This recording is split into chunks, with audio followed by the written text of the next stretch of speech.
everybody, happy Tuesday, and I know I'm back in my original digs here with my newspaper wall, and many of you asked about that, and I got that at CB2 years and years, many moons ago, and I had to wait forever because it was backordered and it's made my hand, which is kind of cool. Anyway, so that's what that is, and it's all recycled newspaper. You are correct, for those of you who guessed that. Okay. So since it's Tuesday, I'm on Tumblr, and many of you asked your questions, and I also have a journal topic from Anonymous. So many of you on Tumblr are anonymous. And someone asked today, do I really care if people are anonymous? Or I don't really care, but if you do ask a question with your name showing whatever name you have on Tumblr, I don't answer those publicly, I answer them privately. So for many of you, when you're like, but you only answered like 5, that's because I probably answered like 20 that were all to somebody else, and you don't get to see those because they don't come up on my wall. So that is that. Okay, let's get going because we have some really interesting questions today, and I think that it will be really helpful. So let's get going. First one. Hey, Katie, if someone has a panic attack, or if someone has panic attacks, does that mean that they have an anxiety disorder? Also, if someone has an anxiety disorder, does that mean that they experience panic attacks? Do the two go hand in hand? This was a great question and very interesting, and I have a video on, I think it's actually called panic attacks, maybe anxiety disorders, something like that.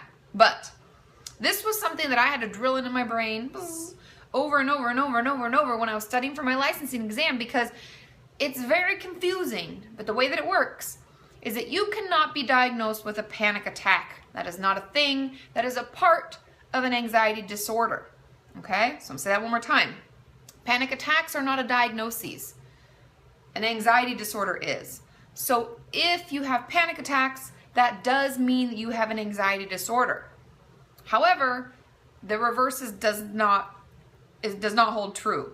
So just because you have an anxiety disorder does not mean you experience panic attacks. Everyone is different, but think of panic attacks as kind of a symptom of an anxiety disorder, and some people have them and some people don't. But you can't have them without an anxiety disorder. I hope that's clear. That's why I said I had to drill it into my brain over and over, but that is how it works, and the two do go hand in hand. Many people experience both, but that doesn't mean, they're not, it works one way and not the other way, okay? I don't want to talk anymore about it because I might confuse you and confuse myself. Okay, question number 2. Hashtag KatieFAQ. Who determines whether someone has suffered emotional abuse? I've had many questions about this. Is it fair for a person to say that their parents emotionally abused them as a child, or would they need to see a therapist to have them confirm that? Now, I want to talk about this because, first of all, if you feel you're being emotionally abused, you can say, I've been emotionally abused. That's your experience. That's your truth. Speak it how you want to speak it. However, when it comes to therapists, we're going to ask a lot of questions, and we're going to want to know more about it and how old you are and all that stuff, because some things are reportable. Emotional abuse can be reportable for children, for adults. It's children, elderly, and dependent adults. Those are the people that are protected with therapists. We have to protect them. I'm assuming it's all over the world, but I know in the States as a whole, there are all sorts of different laws in place so that when we find out something like this is happening, we have to report it. We are compelled by the law. We can actually go to jail, be fined, etc. if we don't. So that just gives you a little idea about that. But if you feel you don't need someone to diagnose you. This isn't really a diagnosis. This is something that has happened to you that you're feeling. So yeah, so if you think that's happened, then it most likely did. Okay? Question number 3. What are the biggest differences between depression and anxiety? And how can you tell the severity of depression if the client has tendencies to hide what they're feeling under a mask? Now, I'll answer the first portion because the second it's a very different thing. So the biggest differences between depression and anxiety, because as many of you know, and I may have said this before, they are so inextricably linked. We have, and my friend Jamie be so proud because we're learning the TRIM model of anxiety, but we have this resilient zone, right? So there's this part of our life where we're like, things are so good and I actually feel like myself and oh my goodness. And then above it is our anxiety when we come out of that zone and we're like, oh my God, I'm freaking out. I don't know. Oh, what if that test doesn't go well? What if that person doesn't like me? That's above it. And below it is depression, where it's like, oh, I just can't be bothered. I don't want to do anything. It's just all going to be terrible. And from the comments that I made, therein lies the biggest differences between anxiety and depression. Anxiety being the worry of what's to come, the fret of the future. We worry about everything. We have anxiety about what's happening a minute from now, a week from now, a month from now, 500 years from now. We stress and worry. Depression doesn't so much worry about the future as assume that they already know what's going to happen. It's already going to be shitty. Why go out? I know what's going to happen. It's going to be bad. So you can kind of see the difference.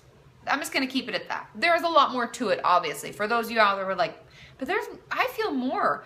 That's true. There's a lot more to depression and anxiety, but in my mind, that's how I kind of separate them, okay? And leave your comments below. If you have other things that you think and believe, I'm always open to the feedback. Okay, now, the second question she said is, and how can you tell the severity of depression if the client has tendencies to hide what they're feeling under a mask? To be truthful, that's kind of the art of a therapist. Now, we can also give them kind of questionnaires and have you fill out things, which many therapists do periodically, have you fill out like a Beck depression scale or a Beck anxiety scale or any number of scales that we have and that we're trained to give. So we can do that, and that can help figure out what's actually going on in your noggin, even if you're not really expressing it. But also, then there's the art. There's the dance of therapy. There's me asking you questions that make you a little uncomfortable, but I'm like, I know it's in there. What are you feeling? Tell me more, blah, blah, blah. And from the way that you respond, even if it's all hidden, you don't really want to show it, I will still gauge what's going on, and I'll still feel where you're at. And that's part of my artistic talent as a therapist. And every therapist is different, but that's just how I can tell how my clients are doing and how severe their depression is. And oftentimes I have check-in questions that they know that we've worked on together, like, are you going to hurt yourself today? Do you have a plan for that? Are you still afraid of death? Or, there'll be questions I might ask about the severity to know if they're suicidal or not, because that's usually my number one concern. But if they're leaving and I know they're having a hard time, I want to make sure they're safe until our next session. So there's just a couple options and ideas about what I do.